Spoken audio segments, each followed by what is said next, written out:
Hey, it's Gary, 3 times head of growth. Today, I'm going to talk to you about sales assisted product led growth and how to create alignment between the product and the sales team.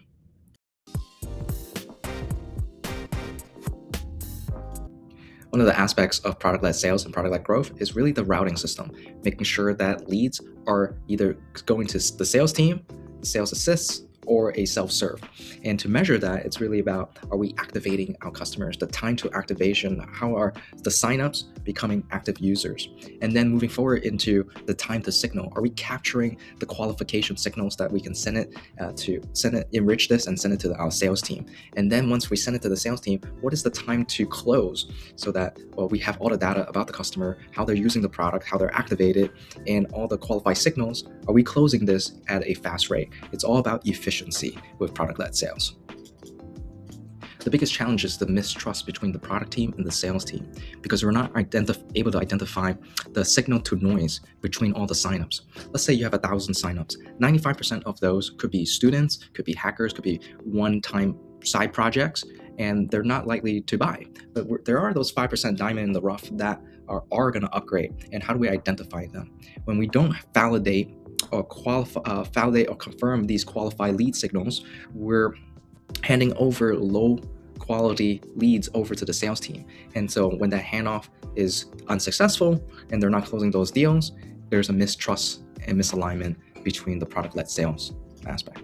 So identifying those product qualified signals is extremely important and making sure that we understand the levers. So for example, for a lot of developer tools, they might paywall by volume. So for example, there's a million API calls free. And so 95% of free users might never hit that 1 million API call limit. And so that they will never actually hit the paywall and never pay. And you can never monetize from them. While there is this 5% that actually hit that limit, but it could be a surprise bill, it could be a service cutoff, and doesn't feel like an upgrade. So limiting that API call volume is worthwhile to investigate, but let's take a look at another qualified signals, which is gating collaboration. So because inviting in actual users to the platform, inviting a colleague, inviting a teammate, that's very deliberate and usually signals that, hey, we're doing this in a production environment, we're building together, we're collaborating, and it's a very deliberate action. And oftentimes you're inviting your boss, your manager, your co-founder. And so moving that paywall from volume to collaboration, you're making self-serve revenue a little bit more predictable and not accidental. And so you want to manufacture that signal capture. So when I was used to sell compliance software, we will often say to the customers, compliance is a team sport. So we encourage them to invite their teammates. And also in actuality, compliance is not only technology based, but it's also required a lot of business requirements and documentations. So it requires co-founders, the business staff, managers. So inviting them onto the platform, we understand that there's actually urgency. They're quickly trying to spin up compliance for their company, and that's when we know that it's a good time to reach out. Now you have an understanding on the value capture. It's now layering on the qualification signals. Well, first, who are they? The identity signal. Are they signing up with a Gmail account? Are they signing up with the business domain? Having your enrichment behind that. Now we know how big these companies are. That's a great starting point. Inviting teammates. You want to make sure that they are inviting teammates and tracking them. There's high likelihood they're going to push to production.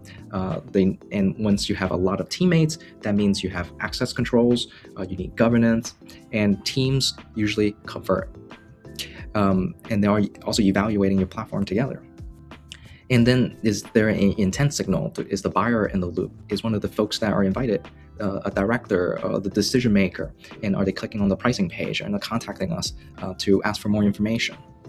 And then are they activated and are they hitting the scale limits? Are they hitting that volume usage limit, the API calls? And are they hitting paywalls to get access to more advanced features? So layering on these qualification signals, we have a better and higher confidence to handing it over to our sales team.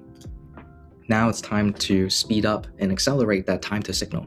We want to identify and capture all those qualified signals from our customers. So as we mentioned about inviting teammates, we want to make collaboration easily discoverable so that they can invite their teammates, the managers, the buyer, and making sure that whatever they are putting into production or testing, they can share quickly with their teammates. And then not hiding these security and compliance settings behind the settings page, but putting out in the forward so that users can click on them, and then that will hand raise to contact our sales team. Don't make these hidden, make these discoverable.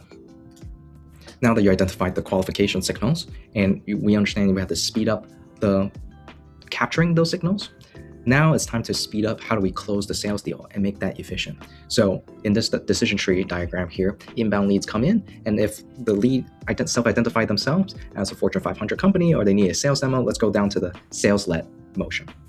If not, let's go down the product-led growth motion. And then within that, let's look at do they have the team signal and the intent signal? Are they inviting their teammates? Are the buyers active? Are they visiting our pricing page? If so, those are signals that are high confidence that we can send it over to sales assist team as well. If not, then they continue to use our platform, self-serve, and then maybe they hit the scale signal, which is they're hitting the usage limits, they're clicking on paywalls for advanced features, they're curious about that. With the right customer set, we can also send that to the sales assist team. Maybe we can bundle additional features and close them at a higher ACV. If not, and we know that this company is actually a smaller company, we can send them over to the self-serve purchase, giving them a paywall. That's a little bit of resistance so that they swipe their credit card in. And so we want to make this decision and routing as fluid as possible and increase that time to close as fast as possible. So once you hand it over to the sales assist team and the sales team, it's getting that feedback loop with this between product and sales. Are these qualification, are they converting? Are they actually high confidence as we predicted and hypothesized? Set up a PQL review every week. And whether it's the head of growth, the sales op manager team, review every product qualified leads that then become an opportunity. Understand, is it because it's a bad signal? How do we tighten it? Do we need to create additional filters? Was it bad execution? Do we not have the right battle cards and the assets to close the customer? Do we not have enough contacts for the salesperson to put together the proper proposal? And do we need to continue to nurture? And one of these things, in my experience, I sold alongside the sales team as a solution engineer. So hopping on those calls with the sales folks, diagnosing questions, understanding the urgency signals, and understanding why customers push back. And then I let the product-led sales team ran product-led onboarding, closed deals myself, which I validated the PQL signals. And then together with the sales team, it's not just a handing off the baton, but leading by example and running the sales motion together and continue to experiment these qualified signals and their confidence. Finally, that trust is built together. You don't want to have that reputation of just sending junk signals or, hey, this is what I believe is high confidence. And the fact that you're not closing it, that means you're not a good salesperson. And then there's a lot of blame and finger pointing. And ultimately, it's validating and verifying the product qualified signals together with the sales team. And so once the snowball is rolling, we're now identifying the signals to noise ratio. We can break that down. We can go through the decision trees very quickly. We can have that high efficiency in our product-led sales motion. We're building trust. We're capturing the revenue. And some of these lower sales deals, we could just close them with self-serve purchases. With these higher deals that we see potential, we can send it to the sales team. And that kind of routing makes the organization more effective and lower CAC and capture more revenue. Follow me on growthwithgary.com or feel free to subscribe here to learn more about how to execute PLG, lead and operate and launch and be successful in SaaS.